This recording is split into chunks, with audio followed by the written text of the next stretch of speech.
Olá, minha gente. Vamos iniciar hoje uma nova série na nossa programação de estudos para o Enem 2017. Essa série vai abordar especificamente o bloco de conteúdo de tratamento da informação, uma vez que a gente já observou a incidência grande de questões desse bloco de conteúdos nas últimas provas do Enem. Então temos uma tendência grande aí que nesse novo exame, no exame de 2017, tenhamos novamente um quantitativo considerável. Se pensar que esse quantitativo aí chega, em alguns casos, a 40% total de questões da prova, né? 38% e 40% das questões da prova do Enem, então vale a pena uma atenção especial a esse bloco de conteúdos. Então essa é a nossa primeira aula. Vamos abordar aqui os seguintes temas, né? Nessa primeira aula a gente vai falar um pouco de apresentação de dados, que consiste em falar alguma coisa de algumas definições básicas da estatística, né, do tratamento da informação, regra de aproximação de valores, que a gente sabe que tem muita gente que confunde, tem muito mito acerca dessa questão, o trabalho com as porcentagens e taxas e índices. Esses são os nossos objetivos, para vocês darem uma olhadinha. Ok? Vamos passar rapidamente para o conteúdo. Bom, primeiro uma definição básica de estatística, né? Isso aqui é importante. Então, o termo estatística é derivado da palavra estado e originalmente foi empregado para denominar levantamentos de dados, com a finalidade de fornecer orientações para que o Estado pudesse tomar suas decisões. Atualmente, a estatística pode ser definida como um conjunto de métodos e processos quantitativos ou qualitativos que servem para estudar e medir fenômenos. O estudo estatístico tem como principal objetivo a organização e análise de informações que possibilitarão a realização de uma inferência com uma boa margem de segurança. Dessa forma, podemos entender que a estatística nos fornece informações pontuais baseadas em dados históricos ou momentâneos, coletados por meio de testes ou pesquisas de opinião. Considerando seus objetivos, a estatística poderá ser dividida em três grupos: estatística descritiva, estatística inferencial ou indutiva e probabilidade. A estatística descritiva tem como objetivo a coleta, organização e representação de dados. A estatística inferencial objetiva a análise e interpretação dos dados por meio de estimativas elaboradas com parâmetros do conjunto universo. A probabilidade objetiva o estudo de eventos ocorridos em experimentos aleatórios, sendo conhecido o conjunto de possibilidades. O que a gente vai ver ao longo dessa programação do tratamento de informação é um pouco desses três elementos aí da estatística, né? A estatística descritiva, com suas medidas, né? Medida de tendência central, medida de dispersão, né? Muito pouco aí da estatística inferencial, mas considerando aí algumas informações importantes para que a gente possa inferir, considerando uma análise de dados tabulados numa tabela ou num gráfico, enfim. E o estudo da probabilidade, envolvendo aí não só a probabilidade em si, mas um pouquinho antes a questão dos processos de contagem. Ok? Vamos dar seguimento. Então, as primeiras definições básicas. A gente precisa definir o que é população, o que é amostra, até porque a estatística trabalha com pesquisas populacionais e pesquisas amostrais. Então, de uma forma geral, a população é o conjunto total, o conjunto universo, né? Então, o exemplo aqui, alunos da Universidade Chico Mendes. Então, isso pode ser uma população se a minha pesquisa está focada no total de alunos dessa universidade. Então, a ideia de população é exatamente esse conjunto total, né? O todo do conjunto investigado. A amostra é uma parte desse conjunto, né? Então, por exemplo, de todos os alunos da Universidade Chico Mendes, eu retiro aqui um quantitativo para fazer uma determinada entrevista, né? Então eu chamo o João, a Cristina, a Maria, o Antônio, o Fábio, o José, enfim, todos esses caras aí para poder fazer uma pesquisa. Essa pesquisa vai ser uma pesquisa amostral e essa amostra vai ser formada por esse conjunto de elementos que eu extraí do conjunto total, que é o total de alunos da Universidade Chico Mendes. Dados brutos também é um conceito bastante simples, né? Porque o dado bruto é aquele dado que não teve nenhum tratamento estatístico ainda. Sequer uma organização dos dados, né? Colocar em ordem crescente, ordem alfabética, dependendo do tipo de variável que a gente esteja trabalhando. Então, o conjunto de dados brutos é aquele conjunto, né, os primeiros dados que você extrai da sua pesquisa. Estou dando um exemplo aqui, né? Por exemplo, eu quero fazer uma pesquisa de idade, né? Então eu quero analisar, por exemplo, a média de idade dos alunos da Universidade Chico Mendes. Então eu pego a minha pranchetinha, um papel e vou aleatoriamente perguntando aos alunos as suas respectivas idades. À medida que eles vão respondendo, eu vou colocando essa informação num papel. Então observa que eu fui colocando ali as idades, não existe nenhum tipo de ordenamento, né? Então a ordem com que os números vão aparecendo é a ordem com que eu vou fazendo a minha entrevista, ok? Então esse conjunto primário aí é o que a gente chama de conjunto de dados brutos, ok? Na medida que eu organizo isso, peguei essas idades e coloquei em ordem crescente, eu tenho um rol. Então, o rol é um arranjo ordenado de dados numéricos brutos, podendo ser crescente ou decrescente, ou em ordem alfabética, dependendo do tipo de variável. Ok? Falamos aqui em variável já umas 2 vezes, né? Então, o que é a variável? É um termo simbolizado pelas letras, a gente simboliza por letras maiúsculas, que pode assumir qualquer um dos valores contidos num conjunto de valores, que lhes são atribuídos. A esse conjunto denominaremos domínio da variável. Então, a variável é o objeto em si que eu estou investigando numa pesquisa, né? Então, a gente estava falando aqui de idade. Idade é uma variável. Eu posso, numa única pesquisa, analisar um conjunto de variáveis. Então, eu posso fazer entrevistas com alunos para saber idade, peso, curso que está fazendo, enfim. Tá? Então, para cada elemento desse, eu vou ter uma variável diferenciada. E essas variáveis elas podem ser quantitativas ou qualitativas. E aqui cabe um destaque importante, porque, de uma forma geral, muitos alunos confundem uma variável que é uma variável qualitativa com uma variável quantitativa. E eu vou explicar bem por quê. Então, a variável quantitativa ela pode ser uma variável discreta ou uma variável contínua. Isso vai depender do atributo dessa variável. Vamos explicar melhor. Então, por exemplo, uma forma até bastante simples de você distinguir uma coisa da outra, né? Então, a gente está falando de uma variável quantitativa.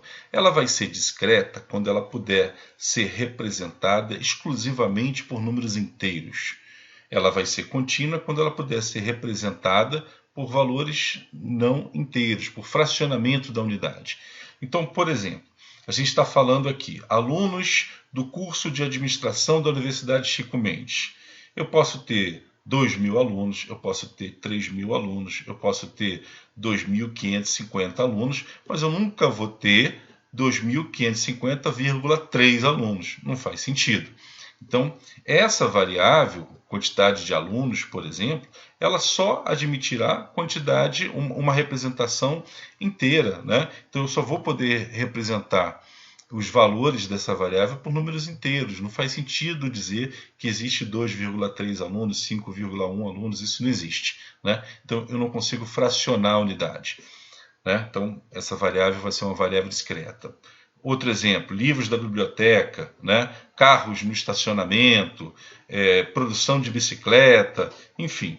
Eu nunca vou conseguir representar essas variáveis por um número que não seja um número inteiro. Então, essas variáveis são variáveis quantitativas discretas.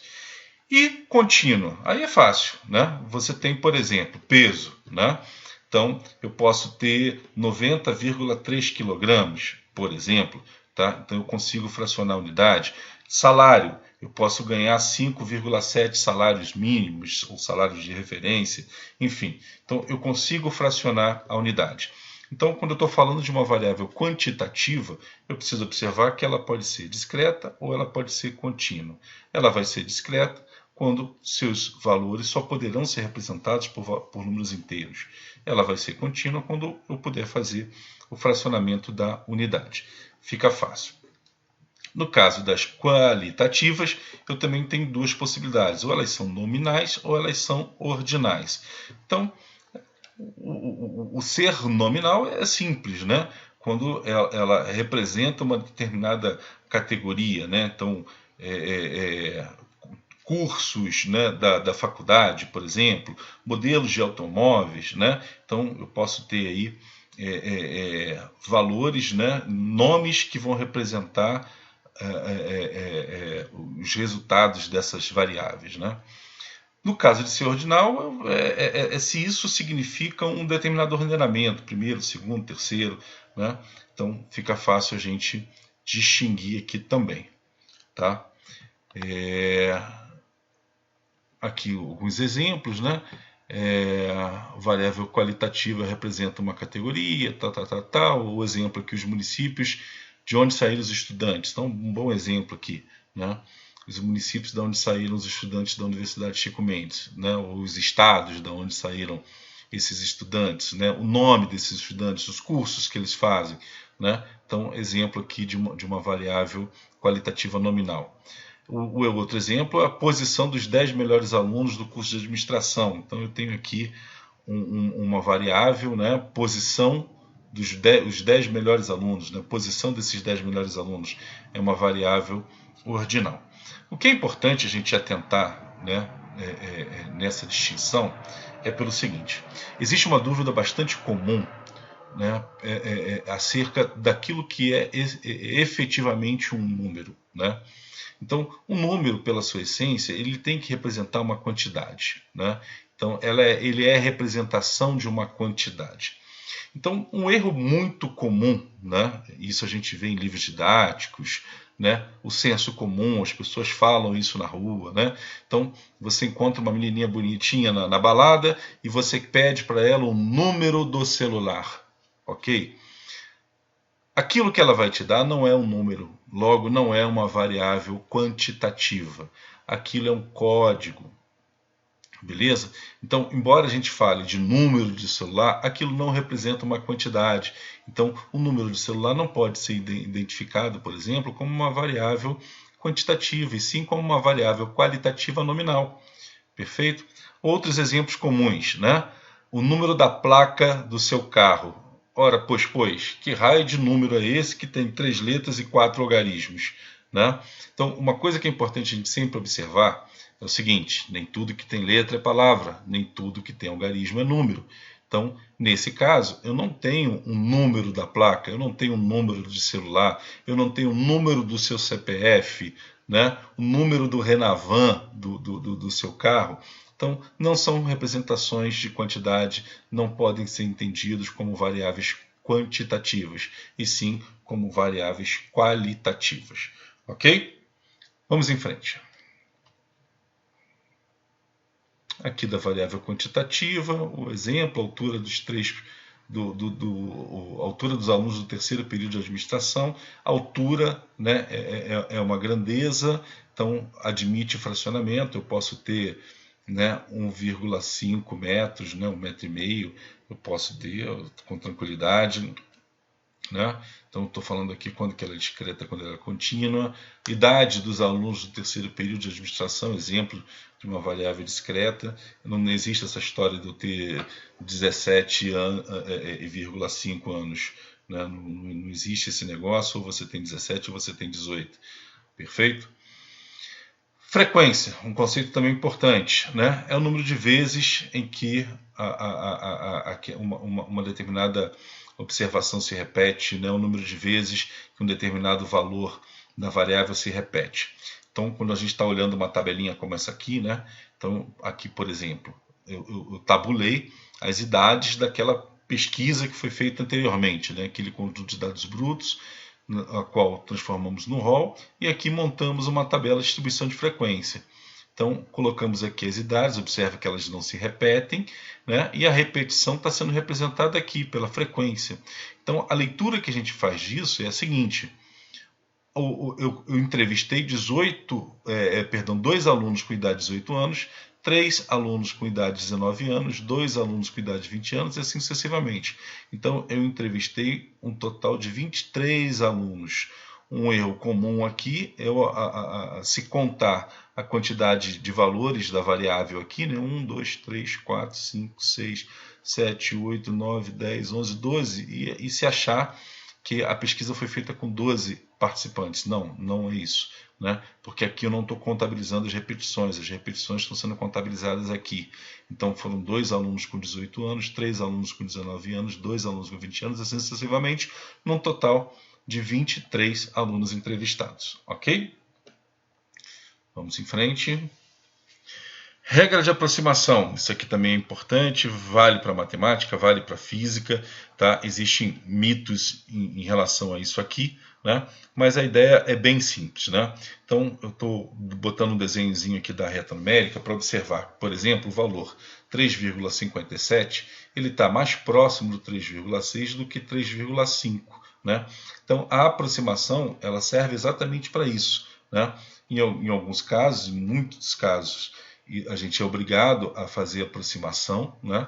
E quando a gente faz uma aproximação, a gente tem que usar uma determinada regra, tá? Sempre observando, fazendo um controle aí, porque toda vez que a gente faz uma aproximação, você gera uma coisa que a gente chama de erro matemático, né? Então, esse controle ele é fundamental. E essa aproximação, essa regrinha é bem simples, né? Então, vamos pegar aqui o exemplo. Eu quero aproximar o valor 12,56789 na segunda casa decimal. Então, a primeira coisa que eu preciso fazer aqui é identificar essa casa decimal, né? Então, estou colocando aqui o número na ordem, né? Então, observa aqui que eu tenho o 5, casa decimal é aquilo que vem depois da vírgula. Então, o 5 é a primeira casa decimal, o 6 está na segunda casa decimal, o 7 na terceira e assim sucessivamente, né? Então, está aqui na casa dos décimos, dos centésimos, dos milésimos e assim sucessivamente. Então, são formas diferentes da gente falar a mesma coisa. Forma simples, parte decimal, né? Primeira casa decimal, segunda casa decimal, terceira e assim sucessivamente. Então, observa. Eu quero fazer a aproximação na segunda casa decimal, né? Então, segunda casa decimal, eu preciso identificar, é esse cara aqui. Ó. Então, eu quero truncar o número aqui, né? Então, identifiquei a casa decimal, o que a gente vai fazer? A gente vai observar esse algarismo aqui, né? Que ele que vai determinar o que fazer com esse 6, com esse algarismo que está aqui na segunda casa decimal. Tá? E a regra diz o seguinte, eu vou observar esse cara, se ele for maior ou igual a 5, eu vou acrescentar uma unidade aqui no 6. E esse 6 a gente vai chamar ele de algarismo duvidoso. Se ele for menor que 5, eu descarto isso aqui, vai ser meu erro matemático, e eu não faço nada. Também não tiro. Esse é um dos mitos que a gente vê os alunos falando por aí. Ah, se for menor que 5 eu tiro. Não, eu não tiro nada. Tá? Então eu acrescento 1 aqui nesse algarismo duvidoso, se esse cara for maior ou igual a 5. Se ele for menor que 5, eu não acrescento nada, simplesmente jogo fora e fico com 12,56. Então, nesse caso, tranquilinho, né? Então, o número 12,56789. Eu quero aproximar na segunda casa decimal, vou observar esse cara. Como ele é maior ou igual a 5, eu vou acrescentar uma unidade aqui. Então, esse valor aproximado vai ficar 12,57. Ok? Tranquilinho? Vamos fazer uns exemplos aqui? Olha aqui. Então, eu quero aproximar esse cara aqui na terceira casa decimal. Então, vamos contar. 1, 2, 3. Então, eu vou truncar ele aqui. Ó, terceira casa decimal. Vou observar esse sujeito. Como ele é menor que 5, eu não faço nada. Simplesmente jogo ele fora. Então, esse cara aproximado vai ficar 21,345. Então, observa, o algarismo duvidoso vai continuar sendo 5, visto que esse cara aqui é menor que 5. Ok? Segundo exemplo, 7,8852 na segunda casa decimal. Então, segunda casa decimal está aqui. Ok? Beleza? Esse cara aqui é igual a 5, sendo igual a 5, eu vou acrescentar mais uma unidadezinha aqui. Então, isso aqui aproximado vai ficar 7,89. Ok? Olha esse cara aqui. Esse cara é um exemplo interessante. Quero aproximar na quarta casa decimal. 1, 2, 3, 4. Então aqui, ó, vou aproximar aqui. Esse cara é 5. Então eu vou acrescentar uma unidade aqui. Mas observa. 9 mais 1 dá 10. Então eu vou ter que colocar um 0. E vai sobrar umzinho aqui. 9 mais 1, 10 novamente. Eu vou colocar um 0 e mais umzinho aqui. 9 mais 1, 10. Vou colocar um 0 e mais umzinho aqui. 9 mais 1, 10. Vou colocar aqui. 9 mais 1, 10. Olha aqui, ó, até onde foi, né? Então, isso vai ficar 2, beleza? Então, esse valor aproximado vai ficar 20,0000. Aí os alunos perguntam, mas tio, eu preciso deixar esses 4 zeros aqui? Precisa, porque isso está indicando ao leitor, né, que a aproximação que você está fazendo é na quarta casa decimal. Então isso mostra para a gente, né, o nível de segurança que você está dando no valor daquela determinada variável. Eu costumo brincar com os meus alunos que por conta de aproximação com pouca casa decimal, você gera um erro matemático de tal maneira que, se você for um cientista da NASA querendo mandar um foguete para a Lua, arrisca, em função do erro matemático, você mandar o foguete para o Sol. Ok? Vamos em frente. Bom, porcentagem, né? É um assunto batido, mas é importante a gente falar, até porque a quantidade de questões de porcentagem que caem no Enem é muito grande, né? Então, a palavra porcentagem já diz tudo, né? Porcentagem significa uma divisão por 100. Então, uma coisa que é importante a gente se acostumar, né, é com a simbologia dos valores percentuais, né? Então, como é que isso funciona, né? Então, se eu entendo, por exemplo, aqui, né, que 3%, o que é 3%? É a divisão de 3 por 100, né? Então, em porcentagem, a gente representa assim, na forma de fração, a gente representa assim, e numa representação decimal, a gente representa assim, 0,03, né? Porque 3 dividido por 100 é 0,03. Né? 5%, 5 sobre 100, que é 0,05. Então, saber transitar por essas formas de representação é extremamente importante, né? Principalmente em situações que a gente precisa calcular juros, seja juros simples, juros compostos, né? Saber transitar tanto da forma percentual, como na forma fracionária, como na forma decimal, isso é extremamente importante, ok? Então, gasta um tempinho aí olhando a tabela, faça outros exemplos, né? Para que você possa tranquilamente sair daqui e poder, por exemplo, montar a representação da porcentagem numa representação decimal. Vários problemas a gente vai resolver fazendo esse tipo de representação, ok? Vamos em frente. Vamos analisar a seguinte situação. 5 amigos jogaram 10 partidas de um determinado jogo. As vitórias obtidas por cada jogador foram representadas na tabela abaixo. Então tem a tabelinha aqui, cada jogador e a quantidade de vitórias. Então observa, João teve 1 vitória, Pedro teve 3, Paulo 4 vitórias, Ricardo 2, Maurício 5. Então total de 15 partidas, ok? Então eu posso representar, né, essas quantidades numa forma percentual, beleza? Então aqui eu tenho uma representação absoluta dessas vitórias, né? Então aqui é uma distribuição de frequência, né? A gente vai falar melhor disso mais à frente, mas isso aqui é uma representação absoluta dessas vitórias. E eu posso montar uma representação relativa, uma representação percentual. O que significa isso, né? Então, a ideia é escrever esses valores em porcentagem, considerando o total de vitórias, o total de partidas que foram jogadas aqui, ok? Então, esse 1 representa quantos por cento de 15? Né? Então, esse 1 representa 6,67% desse total. O 3 representa 20% desse total. O 4 representa 26,67% desse total. E assim sucessivamente.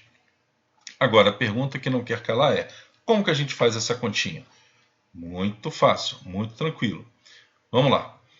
Vou apresentar aqui duas maneiras, existem outras, mas vou apresentar duas maneiras rapidinhas aqui para a gente montar esse negócio. Primeiro, a regrinha de 3 aqui da tia Teteca, né? Com muito respeito. Vamos lá. A regrinha de 3 diz o seguinte, né? Como for um total de 15, né? 15 partidas, então 15 equivale a 100%, 1 equivale a x. Né? Só para lembrar, eu quero calcular esse primeiro aqui, né? Então, quero calcular essa primeira representação percentual aqui. Então, o que a gente está fazendo é uma regrinha de 3 bem simples. Né? Então, 15 equivale ao total. 15 equivale ao 100%. Então, eu tenho a representação absoluta, eu tenho a representação relativa. 1, que é a absoluta, equivale a x. Né? Faço a multiplicação aqui, o cruz credo, que o pessoal brinca, né, por aí. Então, eu vou ter 15x igual a 100 vezes 1, que dá 100. Então, x vai ser 100 dividido por 15. Beleza? Isso aqui vai dar o valor 6,67 que a gente está encontrando ali. Ok? Uma outra maneira simples também de você fazer isso é diretamente. Pega a parte, divide pelo todo e multiplica por 100. Então, aqui, no caso, né, a parte é o 1, o todo é o 15. Então, parte dividido pelo todo vezes 100 já chega aos 6,67. Isso é uma forma também muito rapidinha de você fazer esse cálculo. Ok? Vamos lá. Vamos trabalhar. Então, olha só. Exemplinho 1 aqui. O salário mensal de uma pessoa era R$8.000. Saláriozinho bom esse, né? Ela recebeu um aumento de 35%. Quanto passou a receber? Então, a gente pode fazer isso de duas maneiras aqui. Vamos fazer de duas maneiras aqui. Ó. Então, olha aqui. Ó. Modo 1. Então, do primeiro modo, o que a gente vai fazer? Primeiro, calcular o 35%.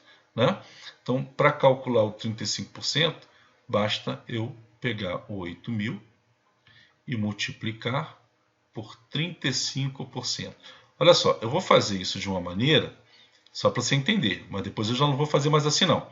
Então, olha só, lembra que eu falei, porcentagem é uma fração, é uma divisão, né? É uma representação de uma fração por 100. Beleza? De uma divisão por 100. Então, 35% é 35 dividido por 100. Beleza? Então, o que eu vou fazer? Eu vou pegar o 8.000, multiplicar por 35, dividir por 100, né? Eu já vou cortar os dois zerinhos aqui para facilitar a nossa vida. Então, vai ficar 80 vezes o 35. Vamos usar a calculadora aqui para fazer isso rapidinho. 80 vezes 35 vai dar 2.800, ok? 2.800, beleza? Mas observa, eu poderia fazer isso da seguinte maneira.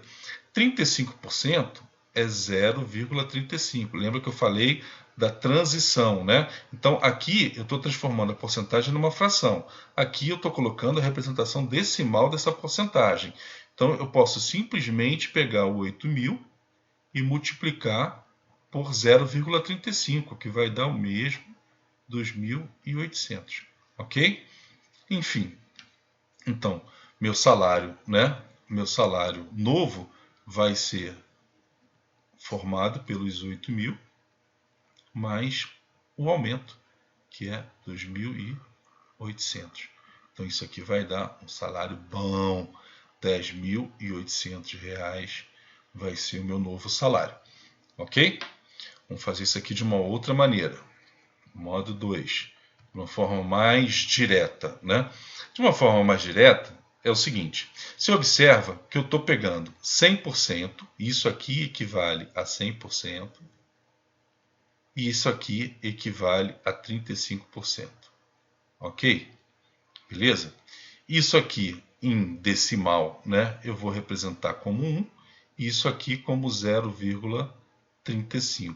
Então, se eu somar isso aqui, eu vou ter 1,35. Perfeito? Então, o modo 2 é exatamente isso. Pegar os 8.000 e multiplicar direto por 1 mais a taxa. 1 mais a taxa. Né? Então, eu vou pegar os 8.000 e multiplicar como a taxa é 35%, o cuidado que você tem que ter é que eu tenho que escrever o 35% na forma decimal. Então vai ficar 1,35, ok? Então 8.000 vezes 1,35 dá os 10.000. Fiz de novo aqui, só para ninguém ter dúvida. Ok? Então, duas formas simples de responder a mesma questão. Vamos para a próxima. Exemplo 13. Em certo país, a população atual é de 80 milhões de habitantes. Sabendo-se que a taxa de crescimento populacional é de 40% ao ano, qual será a população daqui a 2 anos? Então, observa, novamente, vamos fazer isso aqui de duas maneiras. Então, modo 1. Observa que a taxa aqui agora é de 40%, correto? Então, eu vou ter 80 milhões vezes 40%. Beleza? Então, 80 milhões vezes 40%, vamos lá, 80 vezes 0,40 vai dar 32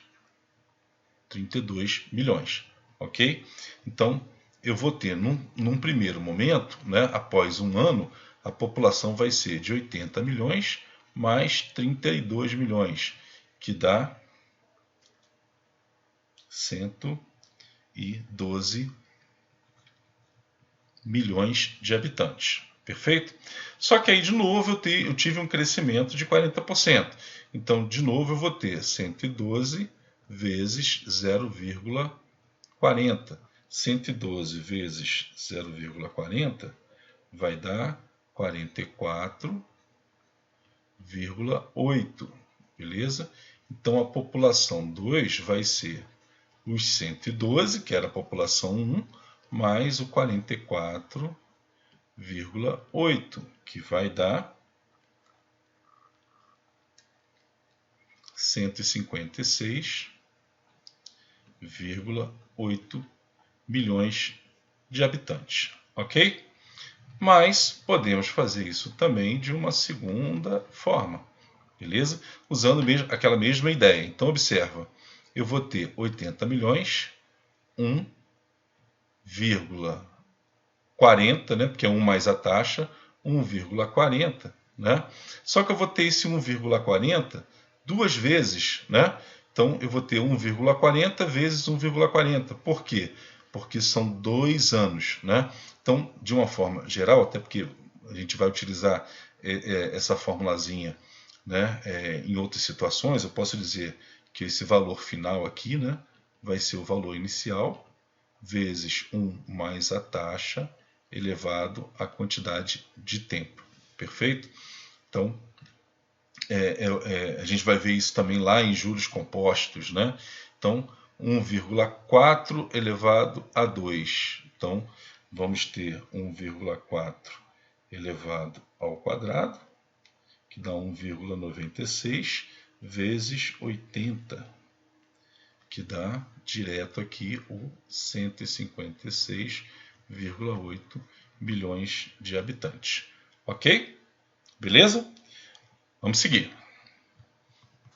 Mais um exemplinho. O índice de aumento salarial de um funcionário será 80% do índice do ano passado, que foi de 70%. Qual é o índice de aumento salarial atual? Parece muito confusa essa questão, mas não é não. É bem simples. Na verdade, o que a gente precisa observar é que a mesma ideia que a gente utiliza para valores inteiros, né, a gente também vai utilizar para valores que estão representados na forma percentual. Então, se eu quero 80% de um valor qualquer, eu não tenho que pegar o 80% e multiplicar por esse valor. A mesma coisa a gente vai fazer aqui. Então, 80% eu vou representar como 0,80. Vou multiplicar pelo 70%, que eu vou representar como 0,70. Então, 0,80 vezes 0,70 vai dar 0,56, que é a mesma coisa que 56%. Ok? Beleza? Vamos para a próxima. Bom, aqui a gente já vai falar de taxas e índices, que são dois conceitos também bastante importantes. tá? E que também caem muito nas provas do Enem. Então vamos lá. Para que possamos trabalhar os conceitos de taxas e índices, vamos considerar uma variável P que poderá admitir valores, por exemplo, em função do tempo. Cada valor de P será representado por P I. Esse índice I aí, né, que eu estou colocando variando de 1 até N, vão representar os valores diferentes dessa variável P.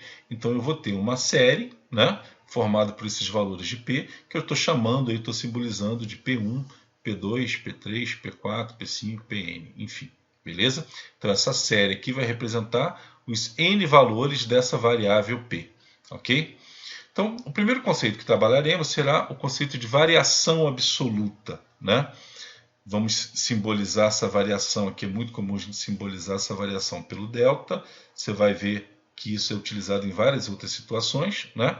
Então, o que é essa variação absoluta? É a diferença entre o valor final e o valor inicial de uma determinada variável. Perfeito? Então, observa o exemplo. O quadro abaixo registra a população de uma certa cidade ao longo de 5 anos. Determina a variação absoluta da população para cada ano, né? Então, vamos transportar a questãozinha para cá para a gente ter espaço para trabalhar. Então, observa. Ele quer a variação para cada ano. No primeiro ano eu não vou ter uma variação porque eu não tenho nada anterior, né? Mas a partir daqui eu vou ter uma variação. Então, essa primeira variação aqui, né, eu vou chamar de delta 1, vai ser o quê? O valor final, que é o valor do ano, 60.354, menos o valor inicial, que é 50.120. Ok? Então, quanto que dá essa diferença aí? 60.354 menos 50.120. A minha indefectível está dizendo que aí a diferença é de 10.234. Beleza? Ok? A variação 2, vou chamar aqui de delta 2, vai ser o quê? Aqui, né? A diferença do valor de 1992 para 1991. Então eu vou ter aqui 110.250 menos 60.354, ok? Então, 110.250 menos 60.354, que vai dar 49.896, beleza? A terceira variação vai ser o quê? Os 115 lá de 1993, 115.150 menos 110.250. Então, 115.150 menos 110.250, que vai dar 4.900, ok? E a última variação, delta 4 aqui, entre 94 e 93, vai ser de 120.592 menos 115.150. Então eu vou ter 120.592 menos 115.150, que vai dar 5.442. Ok? Belezinha? Tranquilinho? Então, basta a gente observar que a variação é sempre a diferença entre um valor final e o valor inicial. Nesse caso, eu estou tendo sempre variações crescentes, né? Porque estou observando sempre um crescimento populacional ano após ano. Tá? Por isso que está apresentando só valores positivos, mas poderiam apresentar valores negativos caso em algum ano tivesse um decréscimo dessa população. Perfeito? Então, valor inicial menos o valor final, assim que a gente calcula uma variação em qualquer situação. Tá? E nesse caso a gente está falando de uma variação absoluta, porque eu estou representando essa diferença em seu valor absoluto. Ok? Vamos seguir. O estoque de feijão de um mercado registrou, no último dia de janeiro, um total de 150 quilos do produto. No final de fevereiro, esse estoque registrou um total de 230 quilos de feijão. Considerando que a variação do estoque seja decorrente exclusivamente da compra do produto pelo mercado e pela venda do produto aos seus clientes, se o mercado comprou 400 quilos de feijão nesse período, qual foi o total vendido? Então, vamos entender aqui o problema, né? Então, observa que eu tenho um valor inicial aqui no estoque de 150 quilogramas de feijão, ok? Então, observa, nesse período, eu comprei mais feijão para abastecer meu estoque e o mercado foi vendendo para os meus clientes. No final do período, eu fui observar o meu estoque e observei que eu tenho apenas 230 quilos de feijão. Perfeito? Então, vamos observar aqui o que aconteceu nesse período.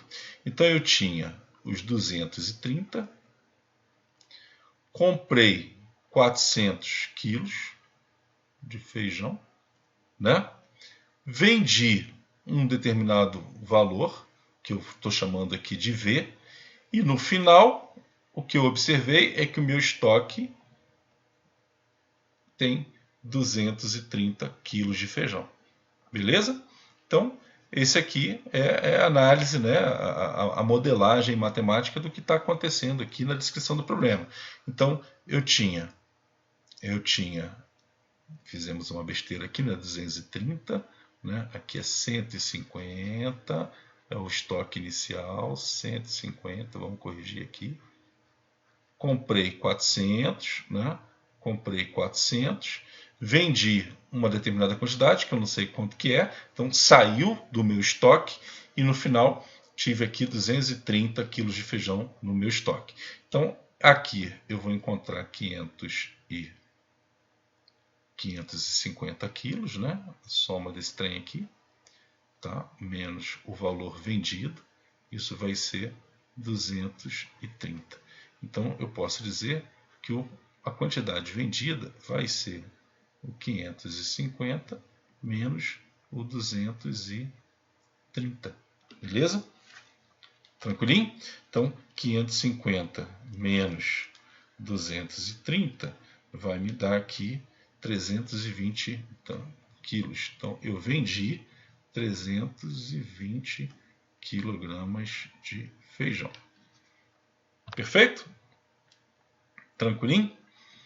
Uma outra forma de você fazer isso, né? Vamos pensar aqui no modo 2. Opa, é o seguinte, né? Então, modo 2. Vamos pensar no seguinte. Então, olha só. O valor inicial de feijão é 150 no meu estoque. O valor final do feijão é de 230.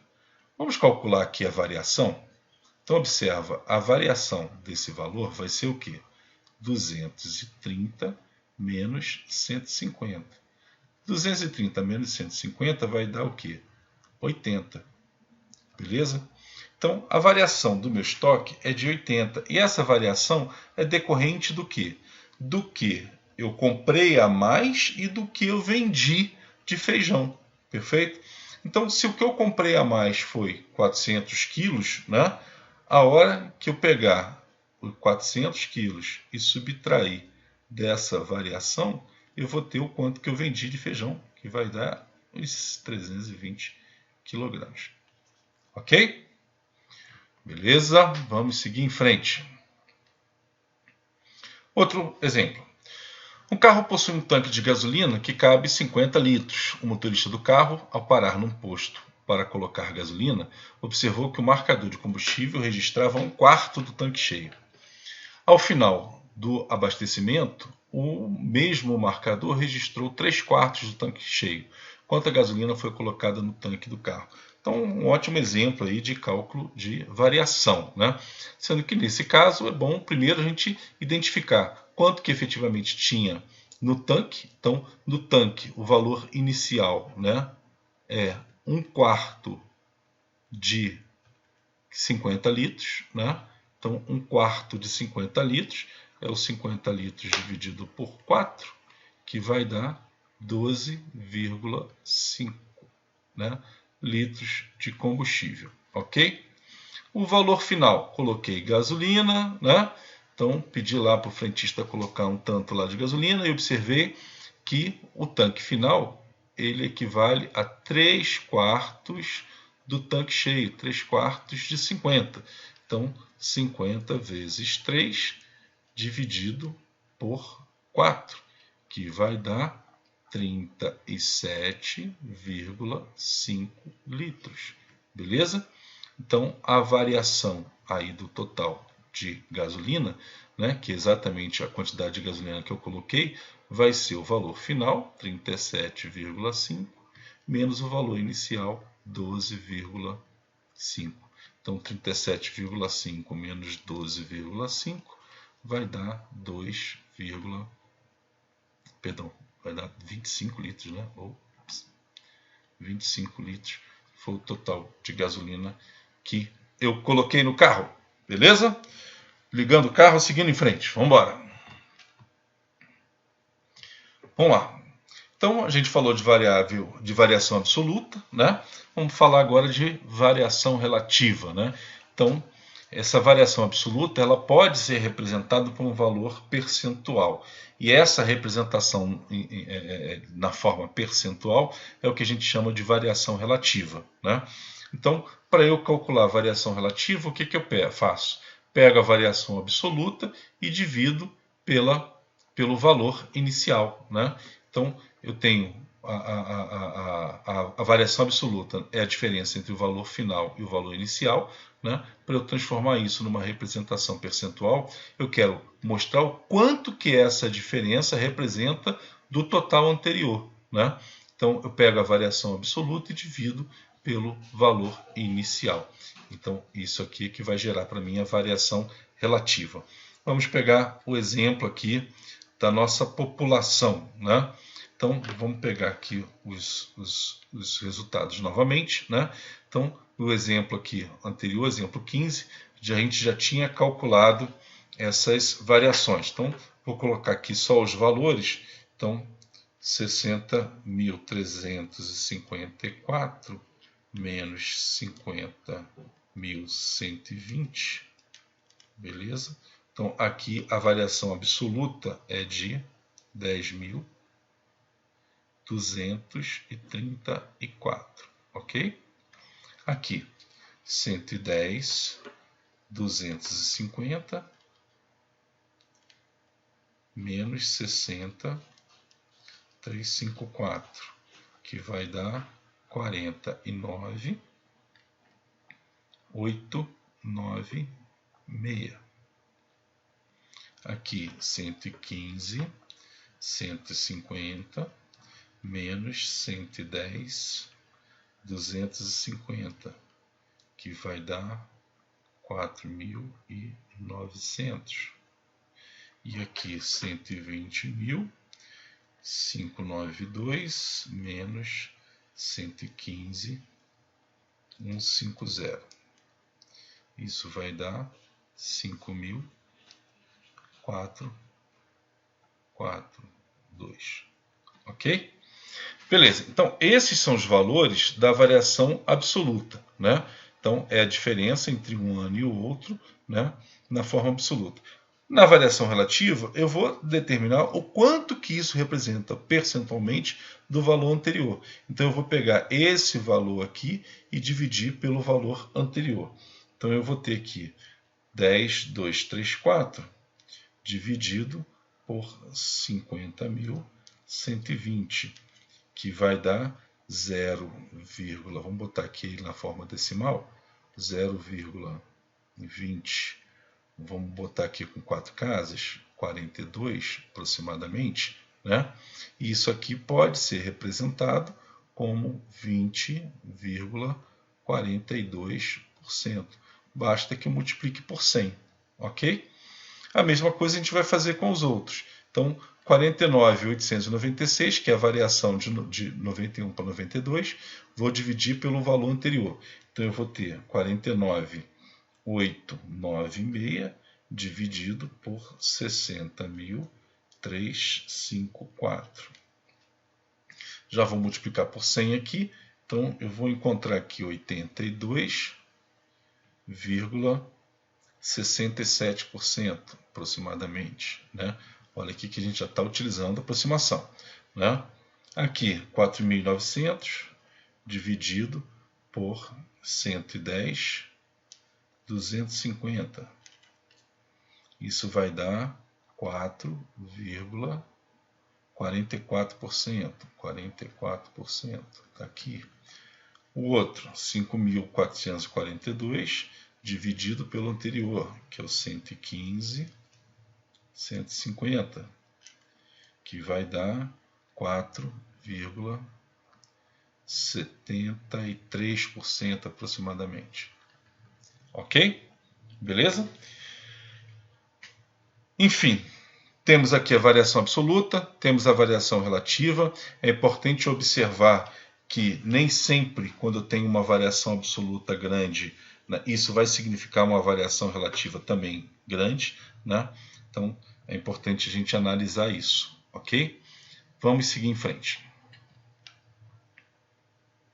A variação relativa, verificada anteriormente, também poderá ser chamada de taxa de variação, ou simplesmente taxa, né? Então, o que é uma taxa? A taxa é essa variação relativa, né?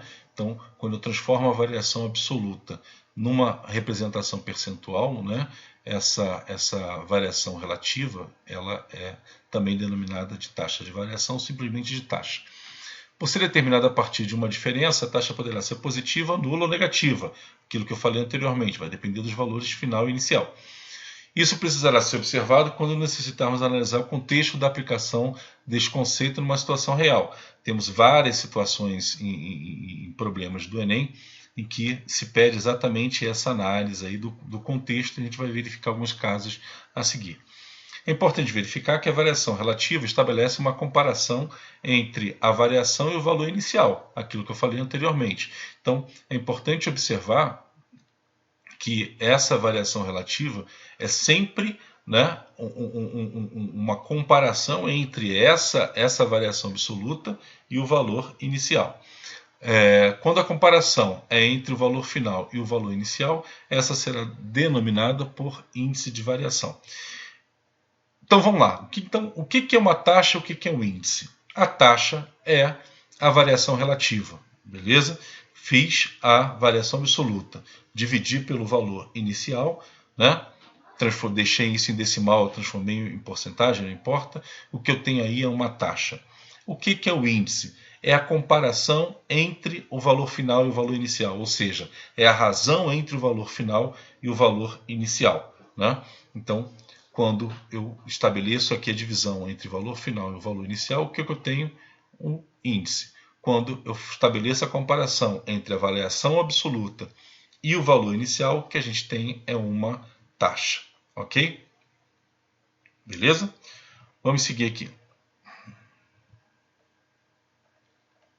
Então, observa o seguinte, vamos lá. Peguei dois casos aqui da tabelinha anterior lá, do ano e da população, né? Então, 1990, 1991. Então, a população em 1990 é 50.120. A população em 1991, vamos corrigir, aqui é 60 mil. Aqui é 60 mil. Na hora de digitar, eu digitei errado aqui, perdão, né? Mas vamos corrigir, porque aqui está certo, né? Então, o que é o índice, né? É essa comparação aqui, essa razão entre o valor final e o valor inicial. Então, quando eu pego 60.354, divido por 50.120, transformando isso em porcentagem, obviamente, né? O que eu tenho aqui, 1,249, ou simplesmente 1,20, deixando aqui com a aproximação na segunda casa decimal, beleza? Então, esse é o índice, né? Então, eu tive um índice de crescimento de 1,2, né? esse foi o meu índice de crescimento e a gente depois vai ver como é que transforma isso numa porcentagem. Então, essa observação aqui também é importante observar que a variação relativa, né, isso a gente já sabe, é a variação absoluta dividido pelo valor inicial. Agora observa só o seguinte, eu vou desmembrar isso aqui em duas frações, né? Então o que a gente vai ter aqui? Valor final dividido pelo valor inicial menos valor inicial dividido pelo valor inicial. Valor inicial dividido pelo valor inicial é 1, né? Divisão de coisas iguais, né? Se isso for diferente de zero, o resultado disso aqui é 1. Então eu posso dizer que a variação relativa é a variação final dividida pela variação inicial menos 1. Ora, pois, isso aqui é o quê? Isso aqui é o índice. Beleza? Então eu posso dizer que a taxa é nada mais, nada menos do que o índice menos 1. Perfeito? Então, quando eu pego esse índice aqui e subtraio 1, eu tenho a taxa. Então, qual é a taxa de crescimento populacional? Então, quando eu pego esse valor, né, 1,20419, subtraio de 1, eu tenho 0,20419, ok? Que pode ser representado na forma percentual, basta multiplicar por 100, como 20,42%. Eu estou aproximando aqui, né? Observa, 20,42% é a taxa, ok? Então, eu posso simplesmente dizer que a taxa é nada mais, nada menos do que o índice menos 1. Então, quando eu pego um índice desse, né, já observa aqui, qual é a taxa de crescimento? 20,4%, 20,42%, já fica fácil a gente observar. Basta subtrair 1 da parte inteira do número, ok? Vamos aqui trabalhar mais um pouquinho. Mais um exemplo. A densidade demográfica é um bom exemplo de índice, sendo determinada pela razão entre o total de habitantes de uma localidade pela área territorial dessa localidade. Num país em que a população é de 180.750.000 habitantes e que possui uma área de 8.516.000 km², a densidade demográfica será de. Então, o que é a densidade? É um índice, né? Que a gente também chama de índice populacional. É a razão entre população e área. Ok?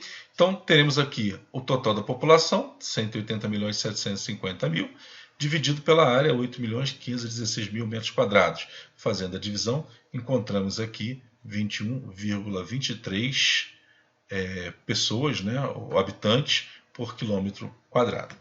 Ok? Vamos mais um. Isso aqui é legal, recente, né? Enem 2014.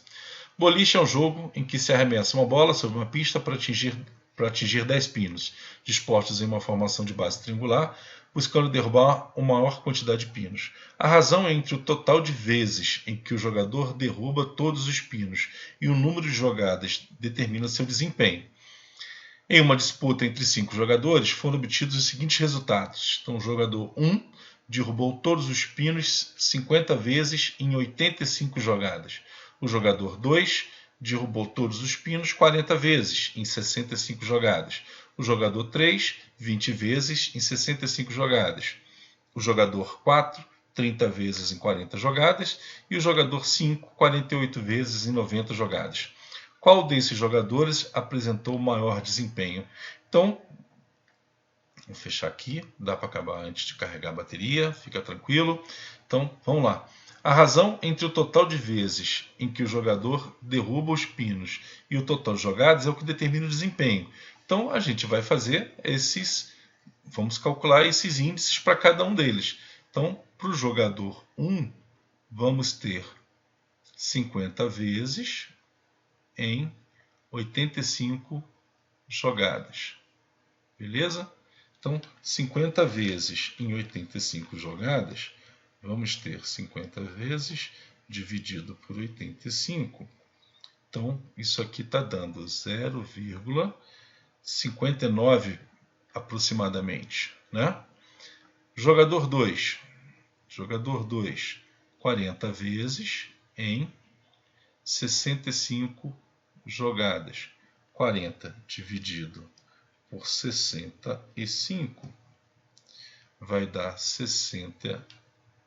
Então, 0,61 62 aproximadamente. O jogador 3,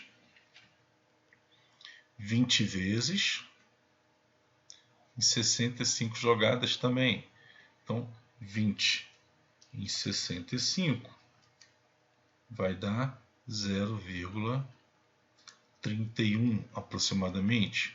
O jogador 4, 30 em 40 jogadas. Esse cabra é bom. Então, 30 em 40, 30 dividido por 40, vai dar 0,75. Ó, esse cara é bom. E o jogador 5, 48 em 90 jogadas. Então, 48 dividido por 90 vai dar 0,53. Então ele pergunta qual desses jogadores teve o maior desempenho. Qual é o maior índice daqui? Esse aqui, 0,75 ou 75%. Né? Então é o jogador 4. Esse cabra aqui é bom. Ok? Molezinha? Vamos para frente. Próximo exemplo. Uma organização não governamental divulgou um levantamento de dados realizado em algumas cidades brasileiras sobre saneamento básico. Os resultados indicam que somente 36% do esgoto gerado nessas cidades é tratado, o que mostra que 8 bilhões de litros de esgoto sem nenhum tratamento são lançados todos os dias nas águas.